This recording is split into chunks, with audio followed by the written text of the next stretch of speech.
이 밤에도 하나님의 은혜를 사모하고자 나오신 여러분들에게 하나님의 놀라운 은혜와 간절한 기도의 제목에 응답이 있기를 주님의 이름으로 간절히 축원합니다.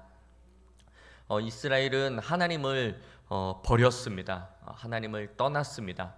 그래서 그들의 최후는 멸망, 죽음뿐이다라는 것이죠.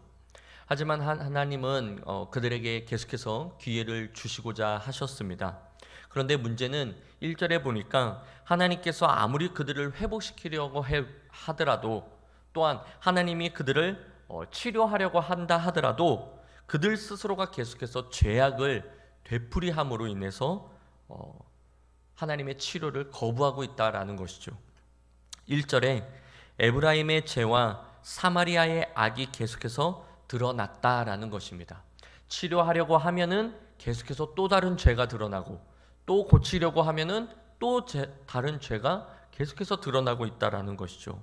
다시 말해 이스라엘은 하나님이 보내신 선지자들의 견고와 호소의 메시지를 거부하고 회개하기는커녕 오히려 1절에 보니까 거짓을 행하며 안으로 들어가 도둑질하고 밖으로 떼져 노략질하는, 더욱더 자신들의 죄를 더 고집스럽게 행하는 모습들을 계속 보여주고 있다는 것입니다.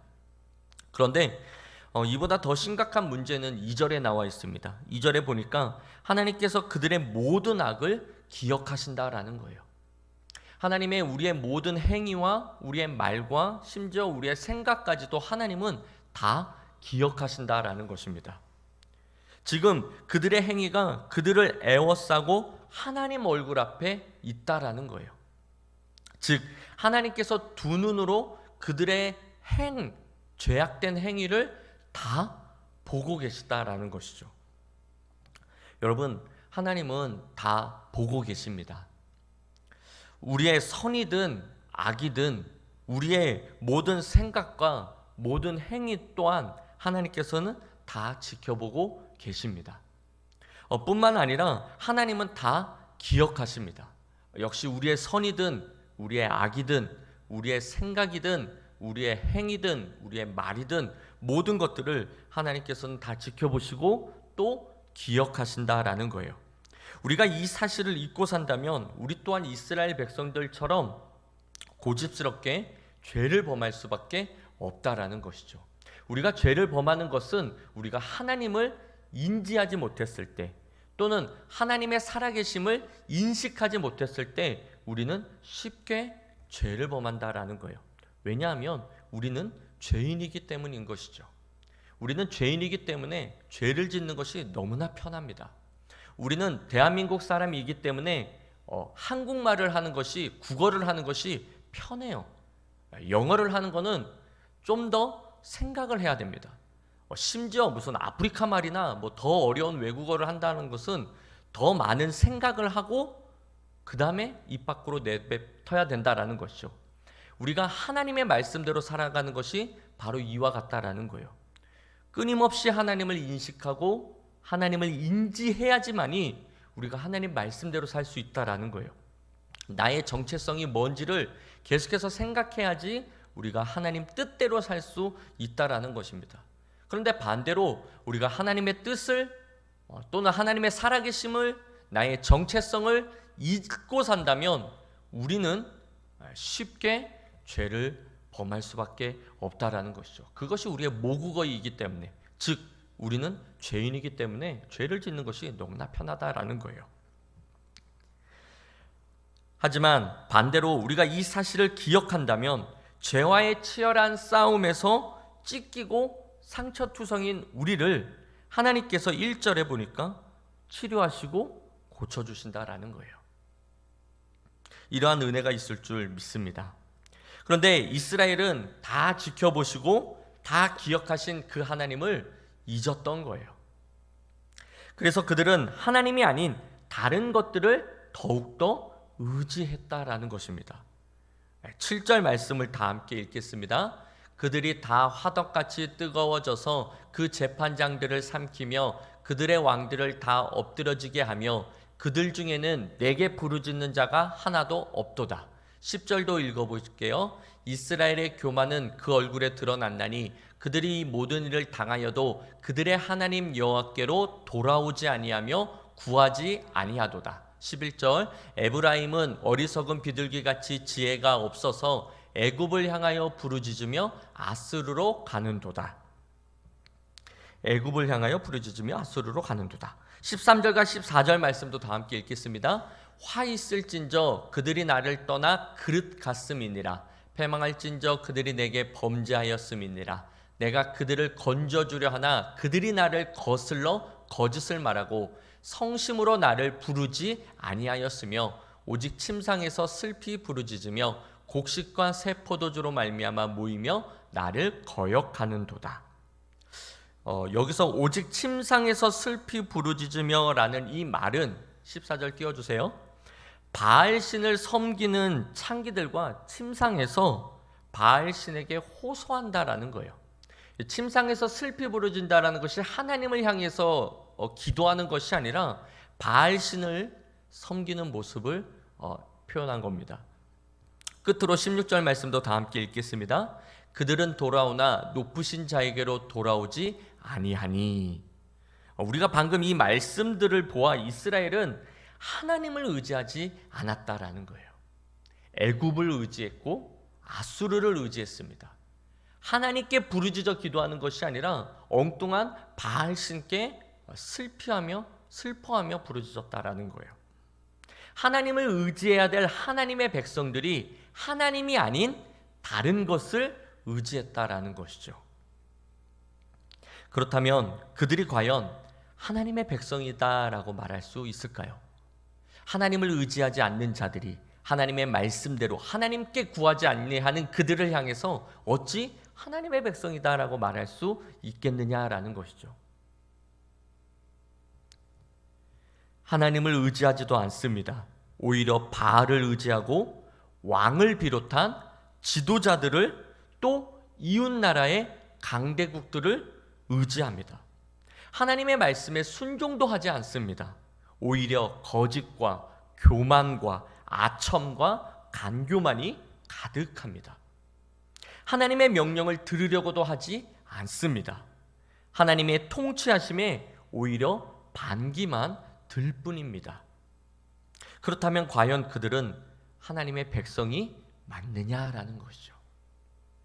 입술로는 주여 주여 하는지는 몰라도 마태복음 7장 21절의 그 말씀처럼 나더러 주여 주여 하는 자마다 다 천국에 들어가는 것이 아니요 다만 하늘에 계신 내 아버지 뜻대로 행하는 자라야 들어가리라 라고 말씀하신 것처럼 그들은 입술로는 주여 주여 하는지는 몰라도 하나님의 통치하심을 받지 않기 때문에, 하나님을 의지하지 않기 때문에, 하나님의 말씀대로 살지 않기 때문에, 하나님께 부르짖어 기도하지 않기 때문에 하나님의 백성이 아니다라는 거예요. 천국에 들어갈 수 없다라는 것입니다. 그래서 그들에게 이제 남은 것이 무엇입니까?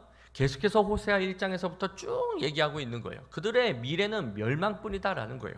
12절 징계뿐입니다. 그리고 9절 이방 민족에 의해 망하는 일입니다. 16절 칼에 엎드러지고 조롱거리가 될 만한 일만 남았다라는 거예요. 여러분, 하나님을 의지하셔야 합니다. 책 제목이 생각나진 않는데 오래전에 읽었던 책 중에 이러한 얘기가 있었습니다. 어느 직물 공장의 여공들이 실을 풀다가 엉키게 되면은 그 즉시 공장장에게 보고해야 되는 시스템이었습니다. 어느 날 한 여공이 작업 도중 그만 실이 엉키고 말았습니다. 대수롭지 않게 생각한 이 여공이 그것을 자기 스스로 최선을 다해서 풀어보려고 애썼어요. 그런데 자기가 하면 할수록 최선을 다해 풀으려면 풀어볼수록 더 실이 엉키었다라는 것이죠. 도저히 자신의 힘으로 이것을 해결할 수 없다라는 것을 직감한 그녀는 그제서야 공장장에게 다가가서 이렇게 실이 엉켰다라고 보고합니다.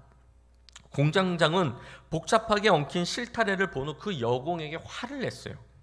실이 엉키면 즉시 내게 달려와서 보고를 해야지 이 지경이 되도록 이렇게 만들어 놓고 이제서야 내게 왔느냐라고 화를 냈던 것입니다.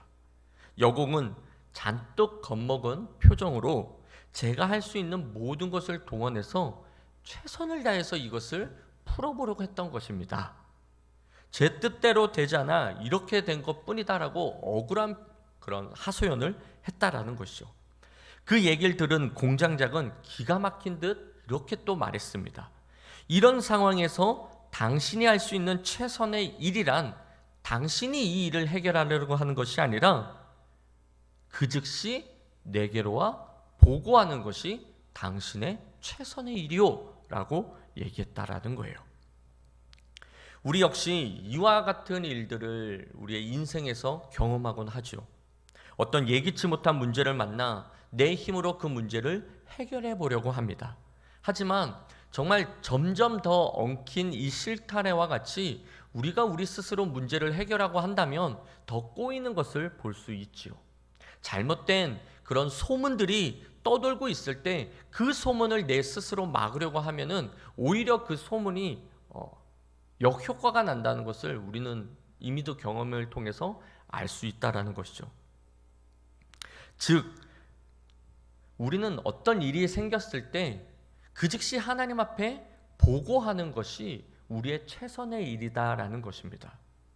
하나님을 의지하면 기가 막히게 하나님은 내 모든 엉킨 그 실타래를 하나하나 풀어주심을 우리는 믿는다라는 것이죠. 또한 우리는 그것을 경험했기 때문에 알 수 있다라는 것이죠. 그러므로 지혜로운 자는 문제를 만났을 때 그 즉시 내가 뭘 하려고 하는 것이 아니라 사람을 찾고 무슨 전문가를 찾아서 그 일을 해결하려고 하는 것이 아니라 그 즉시 하나님을 의지할 때 하나님 앞에 나와 부르짖어 기도할 때에 하나님께서 모든 것을 풀어주신다라는 것을 깨달아 알아 그렇게 행하는 것이 바로 지혜자인 줄 믿습니다. 바라옵기는 저와 여러분이 바로 지혜로운 자들이 되시기를 주님의 이름으로 간절히 축원합니다. 사무엘상 17장에 문제 앞에서 하나님을 의지함으로 승리를 거둔 다윗의 모습을 그 이야기를 기록된 것을 볼 수 있습니다. 블레셋 사람들이 이스라엘과 싸우려고 유다에 속한 소고에 모였습니다. 그러던 중 블레셋 진영에서 가드 사람 골리앗이라는 대표가 나와서 소리치죠. 그의 키가 6규빗 한 뼘으로 한 규빗을 45cm로 만약에 측정을 한다면 약 2m 90cm나 되는 키를 갖고 있습니다. 또한 노투구와 갑옷을 입고 있었는데 그 갑옷의 무게가 놋 5,000세겔 약 57kg이래요. 웬만한 여성의 몸무게인 것이죠. 뿐만 아니라 그의 무기는 놋으로 만든 단창이었는데 그 창자루는 배틀채 같고 창날은 철 600세겔이라고 합니다. 다시 말해 창의 무게가 6.84kg이래요. 그것을 들고 있는 것만으로도 힘이 드는데 전쟁에서 휘둘러 싸울 정도였으니 그 힘이 엄청나다라는 것을 알 수 있다라는 것이죠. 그가 이스라엘 진영에게 이스라엘 군인들에게 소리치는 거예요. 야, 나와 1대1로 대결을 하자. 그래서 진 쪽이 이기는 쪽을 섬기는 거다 소리쳤던 것이죠. 이 말을 들은 사울과 이스라엘의 모든 군사들이 두려웠다라고 성경은 기록하고 있습니다. 얼마나 그의 모습이 그리고 얼마나 우렁찬 목소리로 그렇게 얘기를 했으면 그들이 두려움을 느꼈을까요? 그래서 하나둘 이스라엘 진영에서 탈영병들이 생기기 시작했어요. 하나둘 다 그 진영을 떠나는 것입니다. 그러나 아버지의 심부름으로 전쟁터에 온 다윗은 그들과는 달랐습니다. 우리 45절에서부터 47절까지의 말씀을 한번 읽어보겠습니다. 다윗이 블레셋 사람에게 이르되 너는 칼과 창과 단창으로 내게 나와 오거니와 나는 만군의 여호와의 이름 곧 내가 모욕하는 이스라엘 군대의 하나님의 이름으로 내게 나아가노라. 오늘 여호와께서 너를 내 손에 넘기시리니 내가 너를 쳐서 내 목을 베고 블레셋 군대의 시체를 오늘 공중의 새와 땅의 들짐승에게 주어 온 땅으로 이스라엘에 하나님이 계신 줄을 알게 하겠고 또 여호와의 구원하심이 칼과 창에 있지 아니함을 이 무리에게 알게 하리라. 전쟁은 여호와께 속한 것인즉 그가 너희를 우리 손에 넘기시리라. 아멘. 그리고 자신에게로 달려오는 골리앗을 향해 빠른 속도로 달려가서 그가 가지고 있는 물매로 한 방에 쓰러터 넘어뜨려 이긴 것을, 그리고 골리앗이 가지고 있던 칼로 그를 죽이고 그렇게 다윗과 이스라엘이 대승을 거뒀다라는 것을 우리가 성경 말씀을 통해 보게 되죠. 다윗이 이처럼 대승을 거둔 이유는 무엇입니까? 단순히 물매를 잘했기 때문에 아니다라는 것이죠. 47절에 보니까 전쟁은 우리에게 속한 것이 아니라 하나님께 속했다라는 것을 믿었기 때문이에요. 그래서 골리앗은 칼과 단창 이런 무기들로 나와왔지만 다윗은 오히려 만군의 여호와의 이름으로, 즉 하나님을 의지하여 믿음으로 나아갔다라는 것이죠. 그래서 승리한 줄 믿습니다. 다시 말해 하나님을 의지했기 때문에 모두가 두려워할 때에 그는 승리할 수 있었다라는 거예요. 모두가 두렵다고 해서 나도 두려워할 필요는 없다라는 것입니다. 모두가 두려움을 느낄 때 하나님을 의지하는 믿음이 있다면 두려워하지 않아도 된다라는 거예요. 오히려 두려움이 없다라는 것입니다. 하나님을 의지하는 믿음이 있는 그가 바로 대승을 거둘 수 있다라는 것이죠. 다윗은 그 어떤 무기도 갑옷도 뛰어난 전술도 아닌 오직 여호와 하나님을 의지하고 담대히 문제를 향해 믿음으로 달려나아갔다라는 거예요. 그 결과 그는 승리의 깃발을 하늘 높이 흔드는 은혜를 누릴 수 있었다라는 것입니다. 오늘 본문의 호세아의 이 이스라엘 백성들과는 대조되는 모습을 볼 수 있죠. 이스라엘은 하나님을 의지하지 아니하고 주변 왕이나 지도자들 또는 주변의 애굽, 소위 말하는 강대국이라 말할 수 있는 애굽, 아수르를 의지했습니다. 근데 그 결과 어떻게 됩니까? 사람을 의지했더니 그들에게 조롱거리가 되었고 오히려 그들에 의해서 멸망당하는 모습을 볼 수 있습니다. 하나님의 백성은 하나님을 의지해야지 결코 사람 앞에 기대서는 안 된다라는 거예요. 사람의 위로는 잠시 잠깐 달콤하게 들릴 수는 있어도 영원한 위로는 될 수 없습니다. 우리의 위로자는 오직 만군의 주 여호와 하나님뿐임을 믿습니다. 우리의 모든 문제의 해결자는 오직 하나님 한 분뿐임을 믿습니다. 그 어떤 것도 구원을 줄 이름이 없습니다. 다른 이름으로는 구원받을 수 없다라고 말씀하셨어요. 즉 우리의 구원자는 오직 예수 그리스도임을 믿습니다. 하나님의 백성이라면 하나님의 통치와 하나님의 주권과 즉 하나님의 말씀에 순종하는 삶을 사는 것이 하나님의 백성이다라는 거예요. 하나님을 의지하는 자가 바로 하나님의 백성이고 하나님의 백성이라면 하나님을 의지해야 된다라는 것입니다. 이스라엘 백성들은 호세아의 이 시대의 이스라엘 백성들은 하나님을 의지하지 않았어요. 그들은 강대국을 의지했습니다. 애굽, 아수르 그들을 의지했어요. 결국 그들의 끝은 멸망이고 죽음뿐이었고 징계뿐이었음을 보게 됩니다. 여러분, 저와 여러분은 강한 자들이 아니다라는 거예요. 우리는 연약한 존재입니다. 우리는 세상에 대적할 만한 아무런 능력도 아무런 힘도 없다라는 거예요. 그에 반면 세상은, 즉 마귀는 분명 강한 존재입니다. 골리앗은요, 누가 봐더라도 강력한 존재라는 거예요. 모두가 두려워할 만한 그러한 존재라는 것입니다. 그 강한 존재가 우는 사자와 같이 삼킬 자를 두루 찾고 있대요. 계속해서 우리에게 나와서 어이 나랑 1대1로 싸우자, 지는 쪽이 이기는 쪽을 섬기는 거다 라고 계속해서 우리에게 자극을 주고 있다는 것이죠. 많은 사람들이 지켜보는 가운데 우리를 조롱하고 쥐구멍이라도 숨고 싶을 정도로 우리에게 수치심을 줍니다. 어둠의 사탄마귀가 그래요. 우리가 드라마를 통해서도 보게 되잖아요.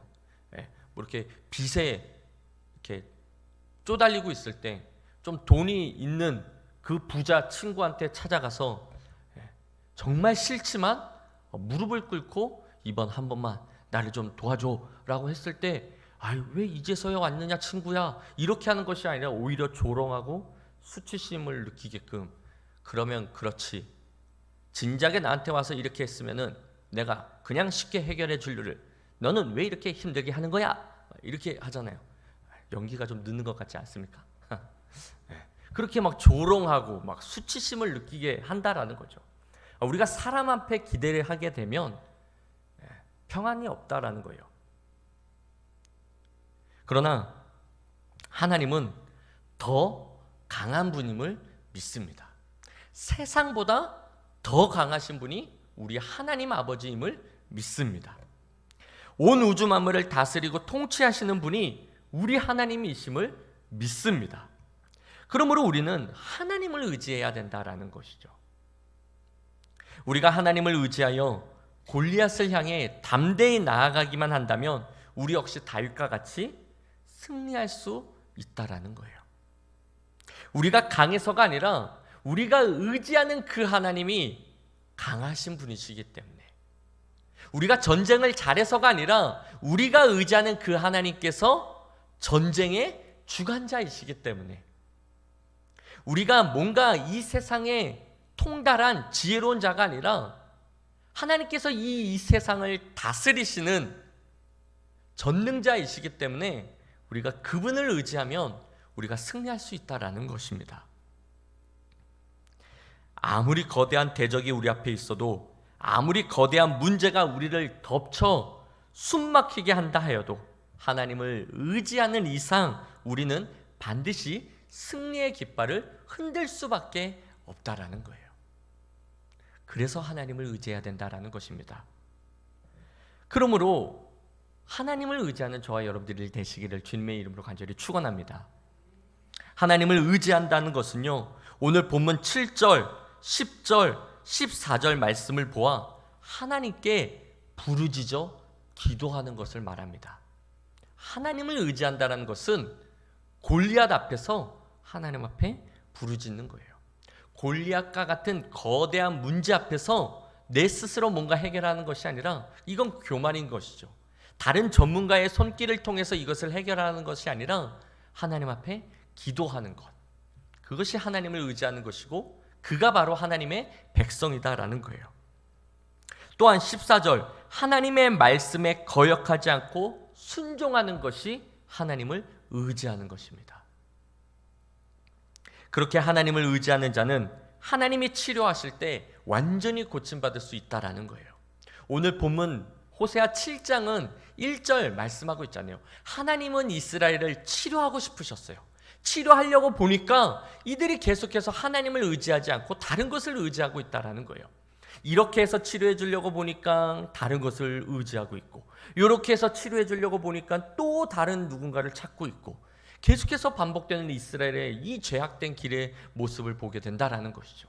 그러니 이들은 멸망뿐이었다라는 거예요. 그런데 우리가 하나님을 의지하고 의지만 한다면 하나님이 우리를 완전히 치료해 줄 수 있다라는 거예요. 시편 50편 15절은 우리에게 이렇게 말씀하시죠. 우리 다 함께 읽겠습니다.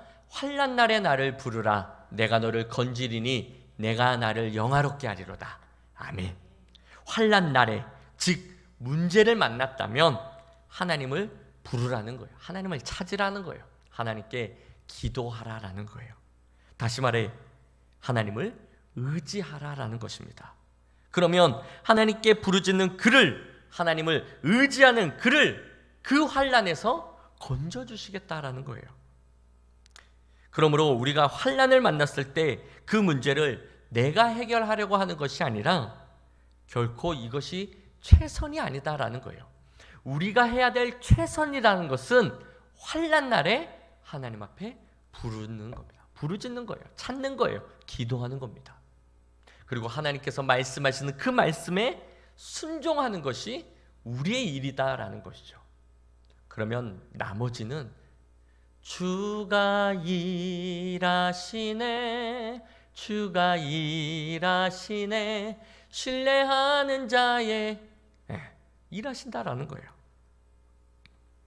하나님을 의지하는 것은 우리의 문제를 하나님께서 해결해 줄 수 있는 분이다라는 이 사실을 믿는 믿음의 고백인 것입니다.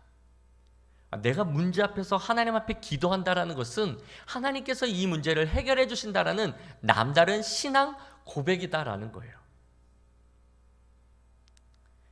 우리가 믿는다는 것이고 그분께 우리의 모든 것을 맡긴다라는 것이죠.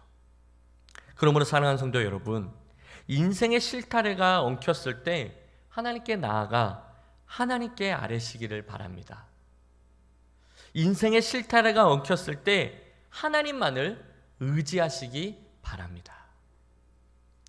그러면 술술 풀려지는 은혜를 경험할 것입니다. 승리는 하나님을 의지하는 자의 것이다라는 거죠. 치료함은 하나님을 의지하는 자에게만 주어진다라는 것이죠.